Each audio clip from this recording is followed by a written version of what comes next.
Recently 2025 की G20 summit south Africa में हुई थी।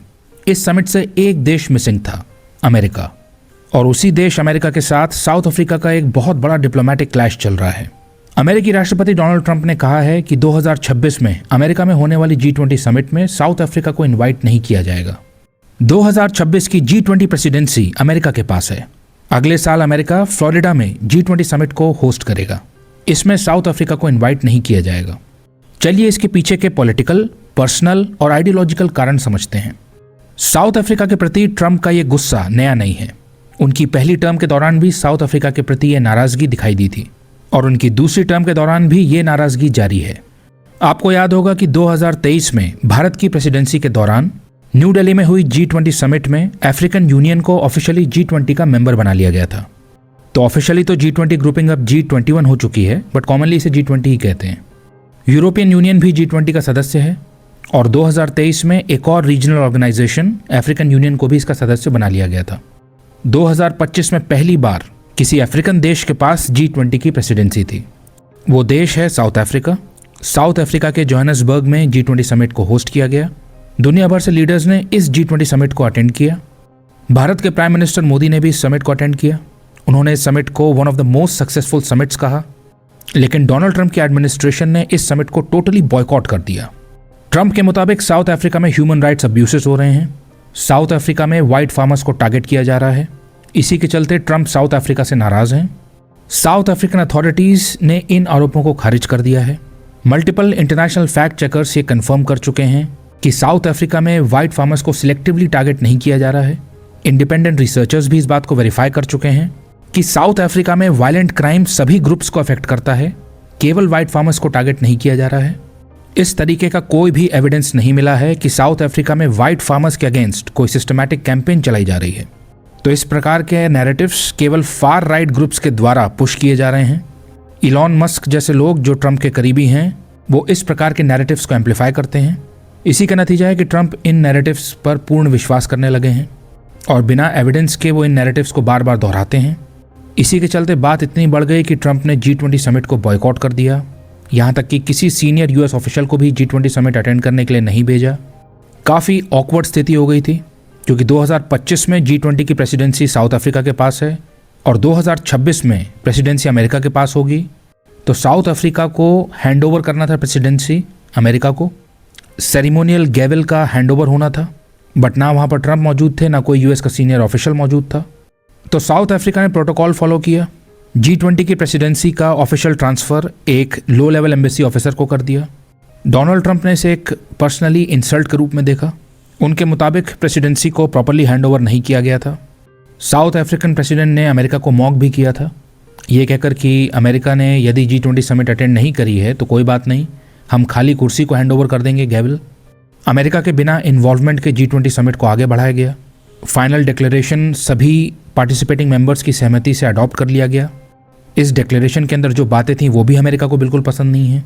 क्लाइमेट चेंज, डेट फाइनेंसिंग की बातें थीं इसमें। तो डोनाल्ड ट्रंप ने इन सभी चीज़ों को इंसल्ट के रूप में देखा। उनको ऐसा लगा कि साउथ अफ्रीका ने डेलिबरेटली अमेरिका की डिसरिस्पेक्ट करी है, जबकि G20 समिट को बॉयकॉट करने का डिसीजन ट्रंप का ही था। साउथ अफ्रीका ने तो प्रॉपर्ली इन्वाइट किया ही था, बट ट्रंप बीइंग ट्रंप उन्होंने अपने क्लेम्स को ही सच मान लिया और यहाँ से सिचुएशन एस्केलेट हो गई। फिर वही हुआ जो हमेशा होता है, ट्रंप की तरफ से एक्सप्लोजिव स्टेटमेंट्स आ गए कि मायामी में होने वाली 2026 की G20 समिट में साउथ अफ्रीका को इनवाइट नहीं किया जाएगा। साउथ अफ्रीका को जो भी रिमेनिंग पेमेंट्स हैं, सब्सिडीज़ हैं, अमेरिका उसको हॉल्ट कर देगा। ट्रंप ने साउथ अफ्रीका की बेइज्जती भी की, कहा कि ये देश G20 मेंबरशिप के काबिल ही नहीं है। ये ट्रंप का क्लासिक बिहेवियर है, जिससे वो चिढ़ जाते हैं, उसका अपमान करने लगते हैं। इस बार भी यही हुआ। साउथ अफ्रीका की G20 लीडरशिप को एंटी अमेरिकन कहा गया, एंटी वेस्ट कहा गया। दरअसल साउथ अफ्रीका का जो G20 एजेंडा है, ट्रंप उससे अलाइन नहीं करते। ट्रंप क्लाइमेट चेंज को होक्स समझते हैं और साउथ अफ्रीका एम्फेसाइज कर रहा था क्लाइमेट चेंज, इनइक्वालिटी के ऊपर, ग्लोबल साउथ देशों की प्रायोरिटीज़ क्या हैं उनके ऊपर। तो ये ट्रंप के वर्ल्ड व्यू के साथ डायरेक्टली क्लैश करता है। ट्रंप की नाराज़गी की एक वजह यह भी है। फिर एक और मुख्य कारण है ट्रंप की नाराज़गी का। साउथ अफ्रीका ने 2023 में इंटरनेशनल कोर्ट ऑफ जस्टिस में इजराइल के अगेंस्ट केस फाइल कर दिया था। ट्रंप जो कि एक्सट्रीमली प्रो इजराइल हैं, वो इस बात से गुस्सा हो गए। 2023 में साउथ अफ्रीका के इस एक्शन के लिए ट्रंप ने साउथ अफ्रीका को आज तक माफ़ नहीं किया है। फिर इसमें एक एंगल डोमेस्टिक पॉलिटिक्स का भी है। दुनिया भर में वाइट पॉपुलेशन का कहीं भी परसिक्यूशन हो रहा है तो ट्रंप उसके खिलाफ आवाज़ उठाकर अपने वोटर बेस को अपील कर रहे हैं। तो ये डोमेस्टिक पॉलिटिकल बेनिफिट के लिए भी किया जा रहा है। साउथ अफ्रीका ये सारी चीज़ें समझता है, इसलिए साउथ अफ्रीका ने पैनिक नहीं किया, काफ़ी अच्छे से अमेरिका की हाई हैंडेडनेस को हैंडल किया। साउथ अफ्रीका का रिस्पॉन्स एकदम काम और कॉन्फिडेंट था। साउथ अफ्रीकन एडमिनिस्ट्रेशन ने मैच्योरिटी और डिप्लोमेटिक क्लैरिटी के साथ रिस्पॉन्ड किया। ट्रंप के स्टेटमेंट्स को रिग्रेटेबल बताया, इन्हें अननेसेसरीली प्यूनिटिव कहा, याद दिलाया कि साउथ अफ्रीका एक सोवरेन कॉन्स्टिट्यूशनल डेमोक्रेसी है, वो किसी अन्य देश से इस तरह की इंसल्ट्स अप्रिशिएट नहीं करती है। कोई अन्य देशों से नहीं बताएंगे कि ग्लोबल प्लेटफॉर्म्स पर उसकी क्या वर्थ है। साउथ अफ्रीका ने अपना स्टांस क्लियर किया कि किसी अन्य देश को डिमीन करने का उसका इंटेंशन नहीं था, वो सभी देशों की सॉवरेनिटी को रिस्पेक्ट करता है। दूसरा, साउथ अफ्रीका ने यह भी क्लियर कर दिया कि अमेरिका जो एड कट करने की बात कर रहा है, कुछ हेल्थ प्रोग्राम्स को छोड़कर उसका बहुत मिनिमल इम्पैक्ट होगा। मतलब यहाँ भी साउथ अफ्रीका ने क्लैरिफाई कर दिया कि वो डरेगा नहीं। इस प्रकार साउथ अफ्रीका ने अमेरिका के टैंट्रम्स को एंटरटेन नहीं किया। लिहाजा अमेरिका और साउथ अफ्रीका के डिप्लोमेटिक रिलेशंस इस समय लोएस्ट पॉइंट पर हैं। अब इसका नतीजा ये हो सकता है कि हमें साउथ अफ्रीका का एक स्ट्रॉन्गर ब्रिक्स अलाइनमेंट देखने को मिल सकता है। साउथ अफ्रीका ब्रिक्स का मेंबर है, तो अब हमें साउथ अफ्रीका के ब्रिक्स देशों के साथ टाई स्ट्रॉन्ग होते हुए दिख सकते हैं। साउथ अफ्रीका अपने डोमेस्टिक अफेयर्स में अमेरिका के इंटरवेंशन को अप्रिशिएट नहीं कर रहा है। न केवल साउथ अफ्रीका बल्कि ग्लोबल साउथ के बहुत से देश अमेरिका के बिहेवियर के प्रति फ्रस्ट्रेटेड होते जा रहे हैं।